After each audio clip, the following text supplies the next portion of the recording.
ताज्या बातम्या पाहण्यासाठी महासंग्राम मराठी न्यूज चॅनलला सबस्क्राइब करा आणि अपडेट रहा। मुंडेच्या निमित्ताने टायमिंग साधलं गेलं का? अमित शहांना भेटले भेटून ते. धनंजय आणि आता मुंडेच्या त्यांना मंत्रीपद मिळणार, माणिकराव कोकाटे आउट आणि धनंजय मुंडे येईल असं आणि पण कोण पक्षाचे नेते म्हणतात आम्हाला माहिती नाही कोण इन अँड आउट मला माहिती नाही, पण मी एक गोष्ट तुम्हाला खूप प्रांजळपणे कबूल करते की काल जेव्हा ते भेटले या देशाच्या गृहमंत्र्यांना मला थोडंसं वाईट वाटलं। याचं कारण असं की ज्यांच्यावर इतक्या टोकाचे आरोप झालेले आहेत ते सिद्ध नाही झाले हे मी मान्य करते, पण आरोप तर झाले आणि ह्याच सरकारने त्यांचा राजीनामा घेतला। त्याच्यामुळे काहीतरी तथ्य असल्याशिवाय कसा सरकार राजीनामा घेईल।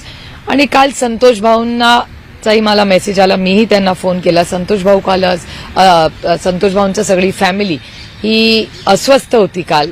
मी देशमुख कुटुंबांशीही बोलले, मी मुंडे कुटुंबांशीही बोलले आणि मला असं वाटलं की 1 वर्ष झालं आणि तुम्हाला आठवत असेल की अजितदादा पवार जेव्हा बीडला गेले होते 1 वर्ष झालं संतोष भाऊंना गेल्यानंतर, तेव्हा त्यांची लेक काय म्हणली होती की दादा 1 वर्ष झालं माझ्या वडिलांना जाऊन अजूनही आम्हाला न्याय मिळाला नाही। आणि अजितदादांनी तिला शब्द दिला होता जे मी तुमच्या सगळ्यांच्या चॅनलवर पाहिलं होतं की तू काळजी करू नकोस, तुझ्या वडिलांना आणि तुझ्या कुटुंबाला मी न्याय देईन। आणि ह्या पार्श्वभूमीवर मला खरं तर आश्चर्य वाटलं की अमित भाईंनीही त्यांना भेट कशी दिली, काय कारण झालं माहिती नाही। ते म्हणले विकासाचं कामं, पण मला आश्चर्य वाटते की या देशाच्या होम मिनिस्टरकडे काय विकासाच्या कामाचं असेल आणि त्यांचंच सरकार आहे ना, मग त्यांच्या सरकारची कामं जर महाराष्ट्रात एका सत्तेत असलेल्या आमदाराची होत नसतील आणि त्या सत्तेत असलेल्या आमदारांना दिल्लीला कामं करायला येत असेल तर हा एक मोठा प्रॉब्लेम आहे ना।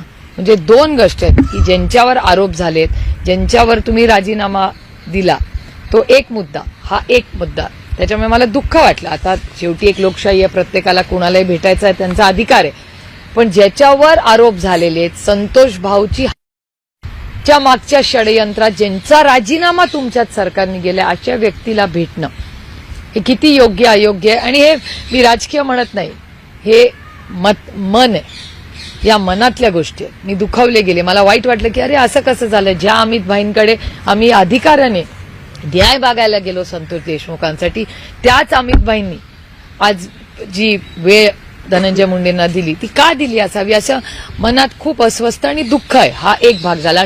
आपण जर हा व्हिडिओ YouTubeवर पाहत असाल तर आमच्या चॅनलला सबस्क्राइब करा आणि फेसबुकवर पाहत असाल तर चॅनलच्या पेजला फॉलो करायला विसरू नका।